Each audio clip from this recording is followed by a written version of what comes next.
The email arrived at 0200 hours. No subject line, just an attachment. Her lawyer's watermark burned into the corner of the video. I clicked it in the dark of my quarters, sand still in my boots, blood still drying on my knuckles from the last operation. There they were, my wife, my bed, another man, laughing. Her voice sharp, cruel, carried across the tinny speakers. That idiot's risking his life while we spend his combat pay. His voice followed, deeper, mocking. When he dies, you get 500 grand in life insurance. Then she laughed, the kind of laugh I'd once killed to protect. If only we could speed that up. I didn't move, didn't blink, just watched the loop of betrayal. Then I forwarded it to my commander. Minutes later, a reply. Soldier, your next mission is personal. On the battlefield, betrayal comes in the form of friendly fire. At home, it wears perfume and whispers promises in your bed. 28 years of black ops, no identity, no records, only missions.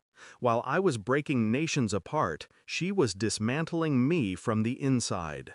The divorce papers were dated weeks before my deployment. The ink already dry while I was still out in the desert, watching my men bleed.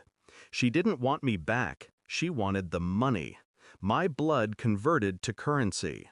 I remembered every late-night phone call where she sounded distracted, every unanswered message, every shift in her tone when I asked about the kids. Oh wait, there were no kids. She wanted to keep her body free for him, for them. The realization hit in pieces, like shrapnel.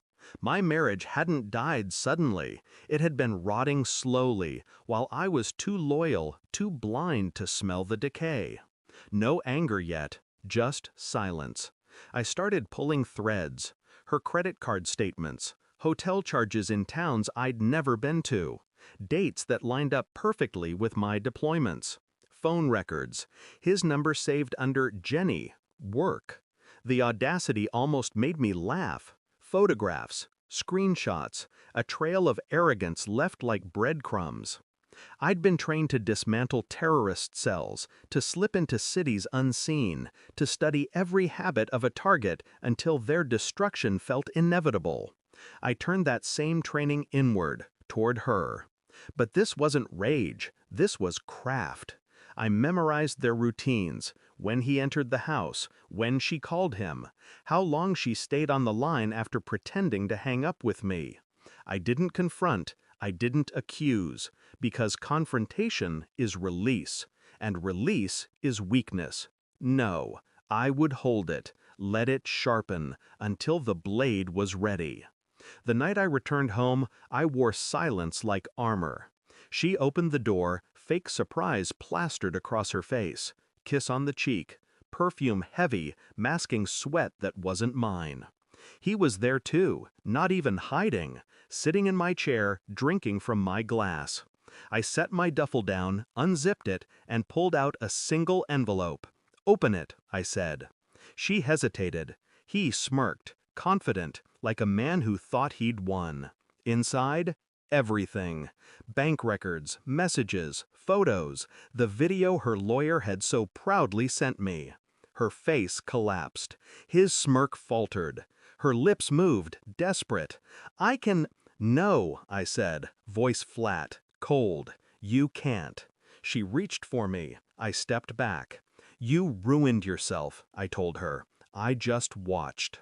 Her mother had always said I wasn't enough for her. Now I understood why. She didn't want a husband, she wanted a payout. I placed another document on the table, not a threat, a fact. The military had seized my accounts temporarily, pending investigation. The life insurance policy, suspended. The divorce settlement, contested with evidence of infidelity. Her face drained. The future she built on my death dissolved in seconds. I leaned in close, my words almost a whisper. "You don't get my money. You don't get my name. You don't even get my silence. All you get is him. And I'll let you choke on that choice." The boyfriend stood, tried to meet my stare. But some men crumble when they realize they've been measured by a soldier who's buried better men than them. He crumbled. I left that night with nothing but my duffel, nothing but clarity. The house, the bed, the years, they were already burned to ash. I thought betrayal would feel like fire. It didn't. It felt like frost, numb, precise, cutting cleaner than any blade. Some missions end with explosions. Mine ended with silence. Because revenge isn't noise. It isn't blood. It's stripping someone of the illusion that they ever mattered. As I walked into the cold night, I knew one truth with absolute certainty. I'd survived ambushes, bullets, and bombs. But this was the first mission that taught me the deadliest weapon I had wasn't a rifle. It was restraint. She thought I'd die for her fortune. She never expected I'd live for her ruin. Thanks for watching. Don't forget to like, share, and comment. Subscribe now to Cheating Stories Insight World for more amazing stories.